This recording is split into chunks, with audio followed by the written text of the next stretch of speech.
You are listening to Leading the Factory Forward with your host, Lynn Friest. We share interviews with manufacturing experts and strategies for embracing the digital future, recruiting a new workforce, finding new business. Lynn is an advanced manufacturing strategist and leadership consultant who is on a mission to show manufacturing leaders how to improve their current operations while preparing for a digital future. And here's your host, Lynn Friest. Hello and welcome again to Leading the Factory Forward. In this episode, I'm going to share 5 key elements that can improve the difficult conversations that you as a leader must often have. The 5 key things we're going to cover are: what is your mindset? For example, can you be curious and you can maintain your emotional balance? What's really the outcome you want? Can you think about what are your interests rather than simply maybe positions you've used in the past? The third is to create a safe space. How can we make it safe to have this conversation with another person? Then literally designing the conversation. Where should we have it? When should we have it? What's the opening to have it? And finally, completing the conversation and deciding what's next. Now, many of the ideas in this series comes from a great teacher and friend of mine of many years, Paul Axtell. And I will include links to his book, Meetings Matter, as well as some other resources and authors that have helped me. In fact, in Paul's book, there's a great section on difficult conversations on pages 272 through 275 that I encourage you to look at. Now, 2 other authors which have informed my thinking around difficult conversations are Fierce Conversations by Susan Scott, and opposed to even though the title says fierce, what she really is talking about is open and frank conversations, not angry conversations. And then Difficult Conversations by Douglas Stone, Bruce Patton, and Sheila Heen of the Harvard Negotiation Project. So, in general, what are difficult conversations? They can be about performance issues. They can be asking for what you want. They can be for saying, I'm sorry. They can be to let someone know what doesn't work for the organization or for you. They can be about resolving project problems. Or they could be about starting something new or the beginning of a change. So just some overall ideas about difficult conversations. As I think I mentioned earlier, conversations is how we create relationships and create new ideas. It's how we make decisions and how we fix problems. While we avoid difficult conversations, we don't always appreciate the downstream costs of not having had a conversation and just letting something go unsaid or unresolved. When these things go on, we can let them just drag and drain on us. So it's usually, once we've had them, we feel much better about having taken the time, effort, and energy to have that difficult conversation. And again, at least the way I look at it, a difficult conversation is not simply a drive-by shouting. This is a place where you are going to have an authentic conversation with another person. Now, just for myself, I'm a conflict-adverse person, and yet in my career, I was promoted into a labor relations leader role. Obviously, in that role, I often had to have difficult conversations. So it wasn't my natural skill set, but I learned as much as I could about the process, and some of the resources that told me about how to do that, I listed here in our resources for this podcast. So just to give you a sense of it, this is from Susan Scott of the book Fierce Conversations, Achieving Success at Work and in Life, One Conversation at a Time. She says, our work, our relationships, and our lives succeed or fail one conversation at a time. While no single conversation is guaranteed to transform a company, a relationship, or a life, any single conversation can. Speak and listen as if this is the most important conversation you will ever have with this person. It could be. Participate as if it matters. It does. So moving on to the first item, what's your mindset? And as again, I mentioned this idea of curiosity and having an emotional balance. A key point here is how you walk into a conversation will impact how you end up walking out of that conversation. So you have to think about what is your mutual interest in resolving this? That comes from Douglas Stone in Difficult Conversation. Is there some common ground that you actually have that could help this conversation be better? Then you have to examine what assumptions you might be holding about the person or the actions. It's one of those things where everybody owns a piece of the truth, and we each see things from our own perspective. We may have seen the same event unfold, but we may have perceived it or understood it very differently. Another thing to consider is, can you be prepared to stick with the conversation until it works out for both of you? Again, this is just not a one-sided conversation where you get to unload on another person. It's how do you be in this conversation together until it hopefully works for both of you. So what happens when we don't go in with a good mindset? One, we tend to keep repeating old conversations and arguments, and we basically just regurgitate history that doesn't get us anywhere. Or we can carry our own emotional charge into the conversation, and that will probably, in return, launch their emotional response. Again, not getting us anywhere forward or positive. What are the first things you could do about thinking about your mindset? Are you truly ready to have this conversation? Can you have an attitude of curiosity about what's going to go on in the conversation? The fact that you're going to listen and explore their thinking as well as share your thinking. And then what can you do to say that you're going to maintain your emotional balance? Because obviously emotions are involved in anything where we have a difficult conversation. The second point is, what is the outcome you want? We have to know what we want coming out of the conversation before we can figure out how to have it or what to get into it. So, what is at the heart of the issue? General statements like, you drive me crazy, is not really going to be useful for you or informative for the other person. Do you want to give feedback on performance? Do you want to let someone know that something's not working? The idea of the book Getting to Yes, another book on negotiation, is consider what your interests are versus a simple position. I'm right, you're wrong, but what are both interests we have in trying to make this work? And then you need to consider what my role is in whatever you want to discuss or what isn't working. While we may feel I've been a victim or it's not our fault, there's a role we play in these things. It may be simply that we've never brought up the issue before. And then think about, should this be a series of conversations? For example, if you want to improve performance or if you want to change behavior, you may go into it right away realizing this isn't going to be a one-time conversation. So what are the pain points that happen when we don't think about these things? When we don't think it through, we may just be complaining and in the end, not moving anything forward. We may not even leave the other person anything that they can do with in response. If we just unload on them, there may not be anything they can actually do with that or respond to us with. So what are the first steps?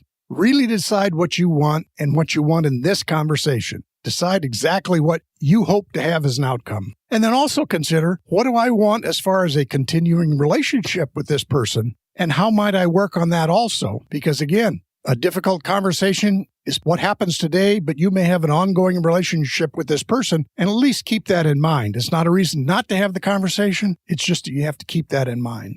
The next item is, how do you create a safe space? Can you have that perspective that you're both facing the problem and you're not facing the person? One way to make it safe to speak is explain what you saw, but then ask, what have I missed? In case they get a chance to share their other perspective.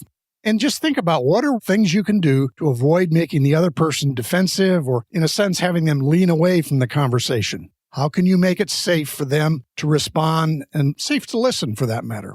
Another way you can talk about this is to share that this is what I'm seeing or experiencing. This is what I see, realizing it may be you see something different. And then also review your story to see what is impact versus intent. What did they say and what did you have it mean and what was its impact on you? Again, that's from Douglas Stone in Difficult Conversations, because he has that difference between impact and intent. So they have said something with possibly a positive intent, but you perceived it very negatively. But likewise, as you talk to this person, have that in mind that there's impact, even though you may have good intent in this conversation. Keep in mind what your impact on them is going to be. For example, if you have a position of power in this relationship, it may be that whatever you say tends to be perceived negatively because you're in a position of power. So again, something to consider as you plan for this conversation. What's the pain point when it's missing? Well, if this comes across as an attack or a contest of wills, then what happens is we tend to stop listening to one another. And again, we don't move forward. So what are a couple things to start with in this idea? Tell them what you want to talk about. Ask them for permission to discuss an issue or ask them to schedule a time that would work for them. In other words, it won't stop you from having the conversation, but at least give them some choice in where or when we talk about it. Use I versus you statements. Things like, I did not understand why you said that. This is what I saw happen. Not necessarily, you didn't do that right, or you did this wrong, those kinds of things. Still explain what happened, but maybe use an I statement rather than a you statement. So the next item is designing the conversation. Where is it going to happen? When is it going to happen? How am I going to open up this conversation? Again, Douglas Stone in Difficult Conversations says, remind yourself that if you think you already understand how someone feels or what they're trying to say, it's a delusion. Remember a time when you were sure you were right and then discovered one little fact that changed everything. there is always more to learn. So key points in design, having a plan and even doing some practice will help keep things on track as well as make you more comfortable. Plan to be fully present and ready to deeply listen to them. Again, this is not just about you talking at them. You also have to be prepared to listen to them. And you can't be doing this while you're doing email or other things. This has to be what I call a full-face conversation. Try to use facts or observe behaviors, not "this drives me crazy" statement that I used earlier. What happened? What did the camera see? Susan Scott says in her book, Fierce Conversations, do you have the courage to interrogate reality? And you really look at what happened and understand that it may have meant something different to each of you. And if you're going to use examples of behaviors and things, stay close in time. Don't drag up all of the past unless it's really needed.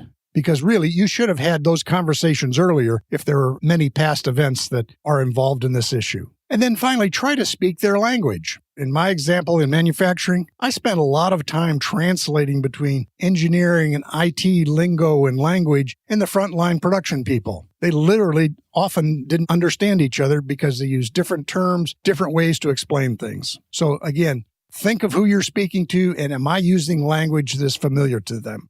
So what are the pain points when it's missing? Well, often a conversation without a design can wander and get sidetracked to different issues. If that happens, and the person you're talking to may wander off into different issues. Acknowledge them, but then ask to return to this conversation that you're focused on. Again, some first steps, literally rehearse your conversation. Try it out. Hear yourself talk about it. And then think about what might be some responses. And if those happen, how you might graciously respond to what they say back to you. Again, you're mentally prepared, and this helps you with your emotional balance.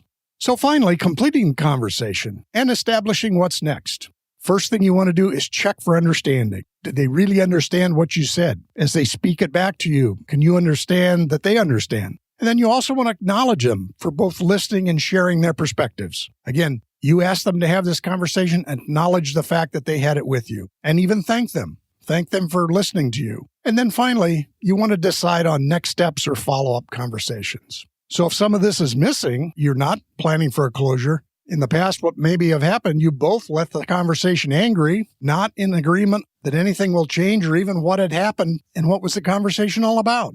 So again, first steps, as I said earlier, confirm any understanding, certainly offer to follow up with them, maybe decide on a time to check back in if this is about an issue or a behavior. And then sometimes simply you may agree to disagree on some issue. You may have fundamentally different viewpoints. But again, you should at least understand each other's viewpoints, even if you don't necessarily agree with them. So with that brings this episode to a close. And in summary, again, the 5 points we talked about is, for a difficult conversation, what is your mindset? Do you have curiosity and can maintain emotional balance? What is the outcome you want? Are you thinking about interests of both of you rather than simply each of your positions? Creating a safe space. Have it about the problem and not about the person. Designing the conversation. Where, when, how do we open this thing up? And finally, completing the conversation and deciding what's next. And this whole idea about difficult conversations, I think it helps to keep in mind a quote from Maya Angelou. I've learned that people will forget what you said, people will forget what you did, but people will never forget how you made them feel. So again, a difficult conversation, it may not be true that a person can come out of it feeling great, but you should try to do what you can to come out at least understanding one another. So in our next episode, we're going to talk about how to have more effective meetings. And again, this will be more strongly about the Meetings Matter book by Paul Axtell. And some of the things I want to cover in there, the fact that a meeting is a series of conversations and how to look at that. Have an agenda for a meeting. Again, we'll revisit this. Is it safe to speak at a meeting? Do you have a process for your meetings? And I'll probably share some of Paul's designs for meetings. Is there a next step? Is there a reason? What happens next? Or is it just a good meeting and that's it? And then a few notes on virtual meetings. Again, this is a topic we'll probably cover more depth in another podcast, but it'll just be a few things to remember as you conduct a virtual meeting. So with that, thank you. We appreciate your listening to this show, and I hope you have some great luck or great skill in developing your difficult conversations.